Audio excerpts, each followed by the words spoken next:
بسم اللہ الرحمن الرحیم۔ السلام علیکم۔ یقین کی برکات۔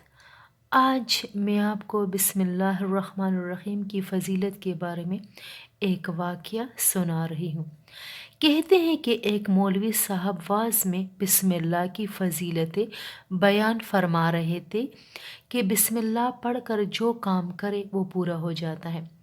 ایک جاہل گوار نے سنا اور کہا، یہ ترکیب تو اچھی ہاتھ آئی، مجھے ہر روز کشتی کے پیسے دینے پڑتے ہیں، اب سے بسم اللہ کہہ کر پار اتر جایا کریں گے، روزمرہ پیسے تو نہ دینے پڑیں گے۔ چنانچہ مدتوں وہ اسی طرح آتا جاتا رہا۔ اتفاق سے ایک روز مولوی صاحب کی دعوت کی، وہ گھر لے جانے کے واسطے ان کو ساتھ لیا۔ راستے میں وہی دریا ملا۔ مولوی صاحب بولے کہ کیسے آؤں؟ اس نے کہا، بسم اللہ پڑھ کر آ جائیے، میں تو ہمیشہ بسم اللہ ہی پڑھ کر اتر جاتا ہوں۔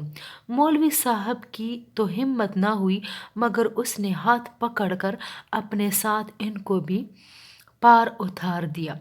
یہ یقین ہی کی قوت تھی جس کی وجہ سے اللہ تعالیٰ نے اس کے لیے یہ کام آسان کر دیا۔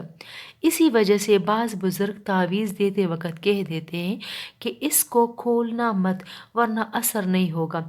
وجہ اس کی یہی ہے کہ کھول کر دیکھنے سے وہی معمولی کلمہ سمجھ کر دیکھنے والے کا عقیدہ کمزور ہو جاتا ہے۔